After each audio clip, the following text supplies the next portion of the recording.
Esse negócio de cérebro grande é muito interessante, né? Porque a gente tem essa... O teu contato no meu celular é Álvaro Cérebro Gigante. Olha só, que honra. Então sabe o que isso quer dizer? Que eu sou antigo. Olha que coisa louca. A gente está acostumado a pensar assim, né?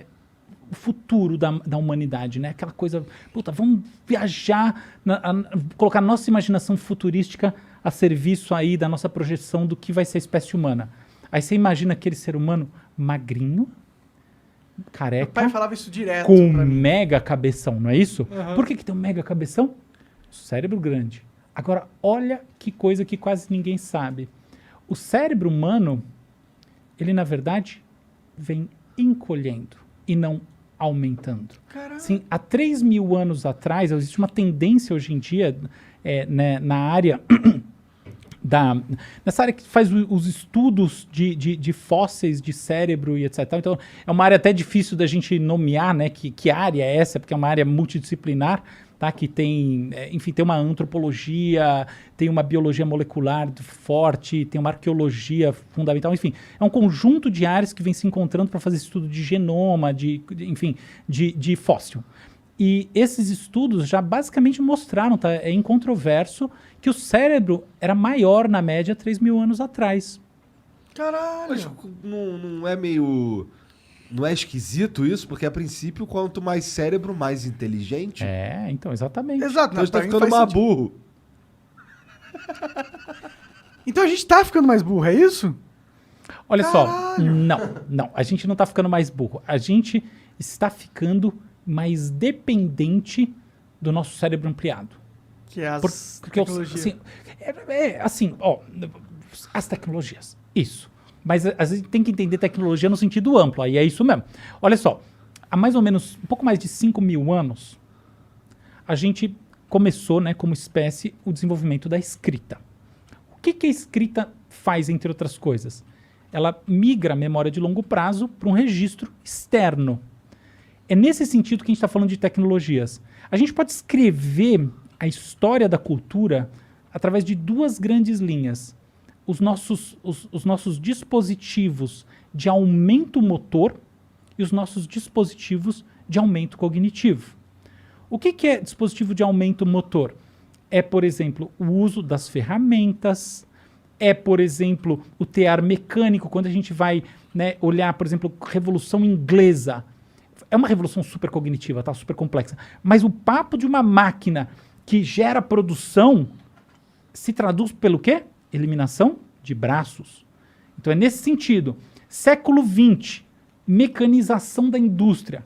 Braço. Por quê? Porque as coisas que a indústria estava produzindo, ela permaneceu produzindo. Ela simplesmente aumentou a escala, velocidade, reduzindo a necessidade de trabalhadores. Em outras palavras, ela não mudou a qualidade do produto, ela mudou o método de produção.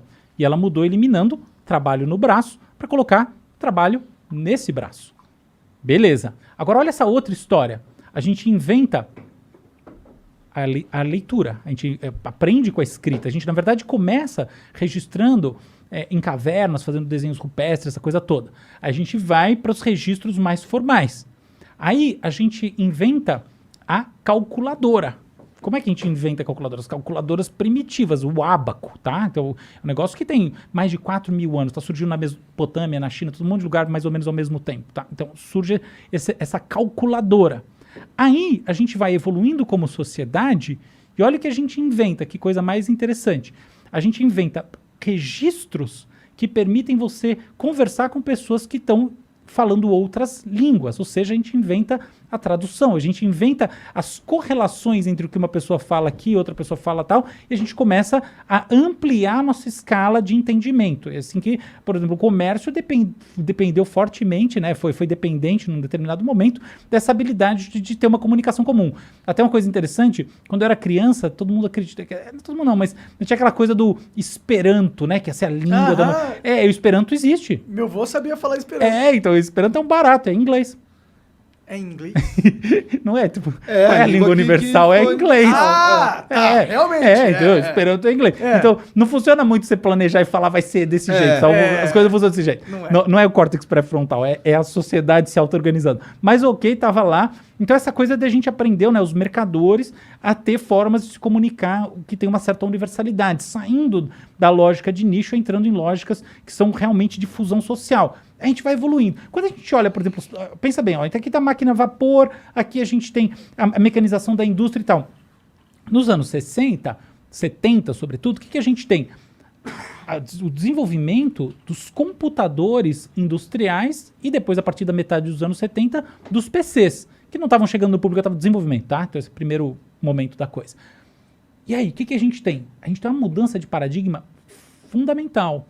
Porque o nosso aumento agora não é simplesmente um aumento na capacidade de fazer aquilo que a gente fazia. É um aumento efetivo na produção de informações que de outra maneira a gente não faria, porque com todo o tempo, porque dado que o tempo é finito, nem com todo o tempo do mundo a gente conseguiria. Então você tem uma quebra de paradigma a partir do que muita gente chama de terceira revolução industrial, que na verdade não tem nada de industrial, ela é informacional, que é essa coisa do computador. E agora tem uma coisa diferente acontecendo, que é essa transformação da lógica da sociedade a partir da inteligência artificial. Mas resumindo, você tem dois grandes pilares, duas grandes linhas, né? O aumento cognitivo e o aumento motor.